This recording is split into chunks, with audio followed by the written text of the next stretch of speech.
Welcome to the Taproom Exclusive. I'm here at Franklin Brewing Company in Elyria, Ohio with Aaron, Mark, and Howard. We have moved on to the 1724 ESB. I like the ESB style. It's a nice style. For anybody who might not be familiar with that style, what's the what is an ESB? Classically, it's an English pale, lower in alcohol, more of a table beer, big body, full body beer. The bitter is not really in the name; it's just a malt forward, kind of English pale. Okay, I think that's what throws a lot of people off that may not want to try it is the word bitter in there. And you hear bitter, and you're like, okay, well with an IPA, that's what you're looking at is the bittering unit. So what do you think it is between those two styles that makes kind of people go, I think it's in their mind, more or less, or just the idea around it. Even if you see a bittering unit of 60, 70, 80, you're thinking IPA, super juicy, super fruity, wow, that's still acceptable palate-wise. When you hear bitters, I'm thinking what they use in drinks, and if you explain classic London or English style, people are like, oh, it's got to be really dense or dark. But it's not. It's a very drinkable beer. It's got a little fuller body, but it doesn't really sit heavy. Right. And it's nice amber color. Great amber color. One of my favorite beers. One of my favorite styles. I like the style. And unfortunately, not a lot of people make them. Absolutely. What was it was it just that about the style, that the fact that nobody really made it, that made you want to make that and is this a year-round for you guys, the 1724? Yeah, so it started as a spitball idea. Aaron and I were standing here one day saying, we got to throw something new on the menu. What do you want to do? And I was like, look, I love ESBs. One of my favorite growing up was Crooked River. Okay, yeah. And I was like, look, I haven't had this in years. I don't even think they make it anymore. Right. We tried some other Fullers and some other things. We did some samples. We were like, yeah, not a lot of people make this. I like this. Let's do this. Once we made it and the reception we had from growler fills, we put it on year-round. It was not before, but we said, look, nobody else does this. Let's throw it on year-round. And it's hard to sell outside sales with it, but once you get them to try it, it flies off the handles. It goes. But I think that has a little bit more to do with the fact that maybe the people don't necessarily know the style. Yeah. And it goes back to that whole correlation between bitter and they're like, I don't know if my customers are going to like that. And they just kind of take that cautious approach because they hear that bitter. But it is such a nice style. I like malt-forward brews. Mm-hmm. Malt's one of my favorite characters in a beer. Right. I've said this before. Elliot Ness was my first craft beer. Mm-hmm. And so I think that's why I gravitate towards that malt profile. Right. I really enjoy yours. And so 1724, what's the name? Go on a little bit about the name and kind of what else inspired this. Yeah, so 1724, naming is fun for us because, we're Franklin Brewing, in the spirit of Ben Franklin. Right. 1724, Ben was 18 years old, took a ship over to London to buy his first printing press. Ben. 18 on a boat. Overachiever. Yeah, so in our mind it was he's going to London, he's buying his printing press, it's a classic style ale. This all, it's beautiful. It's a nice correlation. Right. It falls in place. And again, it's just that I'm a hophead. Yeah. I love big, ginormous palate wreckers, but this to me is I can stay at home all day, drink this all day long. Right. We keep it around 5.5%, and I enjoy that. It's sessionable. Yeah. I can have it with anything. I can have it with a nice pastrami sandwich. I can have it with chicken noodle soup. Right. A ham sandwich, anything. It's not going to overpower anything. No, really. It pairs well with really everything. So. It's just it's a great style. Just very, very flavorful, and your guys' is one of the more flavorful ones that I've come across here in the States. Well, thank you. And actually, like Mark said, there wasn't a whole lot of people doing this style. Yeah. And that was, again, another thing that we had talked about, in another episode, where we don't follow the trends. Right. We kind of want to do our own thing.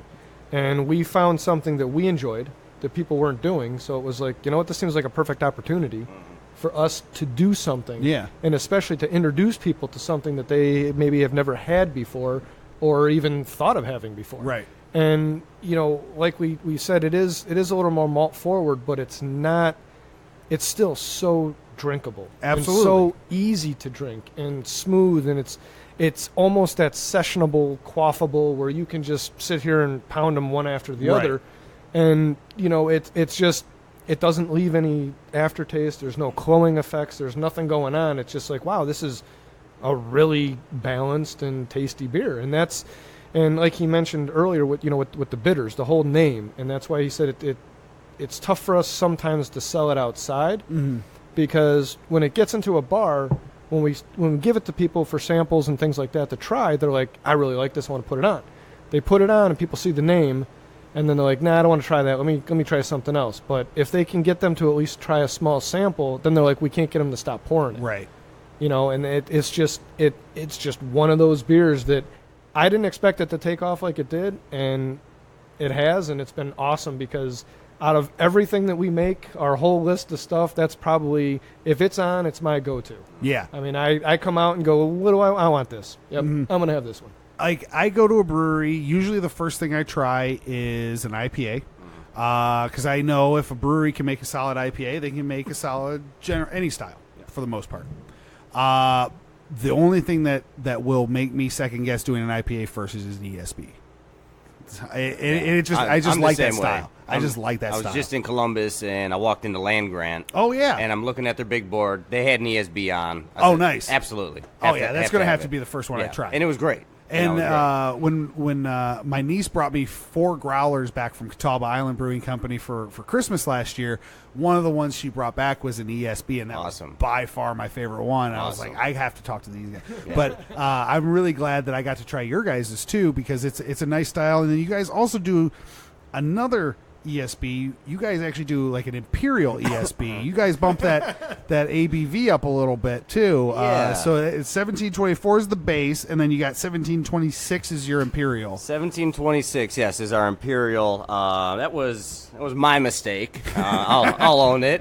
Aaron left me alone at the brew house with a new set of grain, and instead of 5%, it came out at 8%. Good problem to have. Yeah, absolutely. But it didn't quite taste the same. So at least you didn't go under. Yeah, exactly. Right. That I think I'd be a terrible. little more mad if he came under. So, we tasted it throughout the process, and we're like, it's still good. Yeah. It's just not the same. Right. You could taste the alcohol. What do you want to do here? So Aaron went out and bought French mild oak staves, 2 of them. And they were large, probably 3 feet long. Got 2 of them, like vineyards use. Yeah. Threw those in there for 2 months, threw it on vanilla beans, and let it sit and age. And it really balanced out well. Yeah. You don't get a lot of the alcohol. No, it's not very drinkable. heat. There's not a lot of heat on it. Yeah, and so that a lot of the regulars that come in that love 1724 will take 1726 over that all day. Yeah. But they're luscious too. So yeah, absolutely.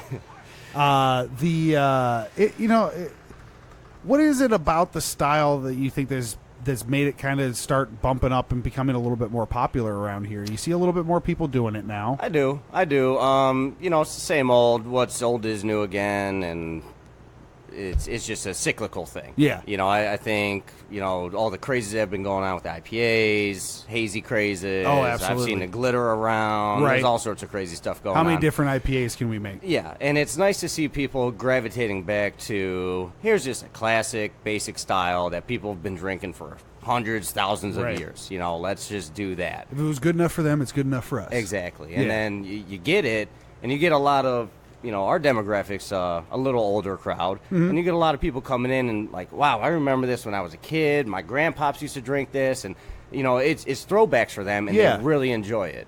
That's nice. That's a nice story where you kind of it brings people back. It has that familial connection to it, where it's sort of like this nostalgia factor. Yeah.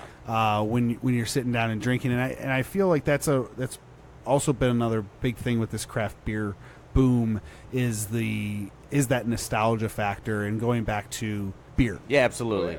We pride ourselves on our customers that come through and having conversations and stories with them. we'll tell them, hey, we've done a kind of new take on a cream ale, and everybody starts talking about when that's they were kids, and and it's Jenny. and it's just nice to sit there and talk to people about when they were kids and the happier days. Yeah, absolutely. And that's the biggest. That's another style. Not to get too far off the topic, but that seems to be another style that a lot of people are playing with these days. Is that cream ale? Yeah. Like I saw Columbus Brewing Company did a mocha coffee, like a mocha cream ale, and I was like, what? Yeah. That sounds interesting. Like that's actually, another style. It's actually one of the true American styles. Okay. We've pulled a lot of things from a lot of different countries and making beer and what they did. For the longest time, the Germans were on top of everything. Right. And this is the way you make it. This is how it goes. Belgians did their thing with the stuff that they did. And then America, we were just we had Bud. Right. And then we had Coors. Yeah. And it was like, ooh, this is it? This is what we get? Yeah. But there was always Jenny. And it was like the true cream ale. It's got corn, it's got malt, and there's not really much more that you need. Right. And it gets you where you're going. Exactly. And I think that's why people find it so easy to play with. And the things that do, we can do anything with it. Right. It's a light, easy, quaffable beer. You can make it 4%, you can make it 8%. Yeah. And it's still going to come out good. Yeah. And and same with the ESB. At 8%, that's still a phenomenal freaking beer. Absolutely. I would sit back and drink that. I'd take a growler home with that. That's good stuff. Yeah, and with even that being a mistake that I had made, it's nice being small enough that we can then play with it. Right. Say, all right, let's chew up a fermenter for 2 months. Let's throw this on wood. The manufacturer of the wood staves wanted 6-8 months, to get full flavor out of this. We're like, there's no way. So we sampled it every week. Yeah. There, not quite. Oh, boom, love it right here. Then we're able to keg it and go. And know where you go from forward. Yeah. That's awesome. What else have I forgotten to bring up about the 1724 or the 1726? Not ESB? much. Yeah, not much other than, another amazing, almost 90% all local grains. Definitely all the base malts. The hops in this we used from Vermilion. We put Vajradina in there from Rustling Bines. Nice. We use a lot of their stuff, Cascade, Vajradina, other hops. We try and stay as local as possible. Yeah. Hyper local. Local honey, local grains, local hops. Anything that we can do local, we will do. Yeah. And then that's where it comes into the flavor changes sometimes. Absolutely. But that's okay. And then again, the 1724 year round. Correct. 1726 every once in a while, kind of be on. When he leaves me alone in here, yeah. Which isn't too often anymore. No, I'm just kidding. Well, thank you guys again so much for being here. I really appreciate you guys taking the time to do this. Tune in next week for another all-new episode of the Tap Room Exclusive.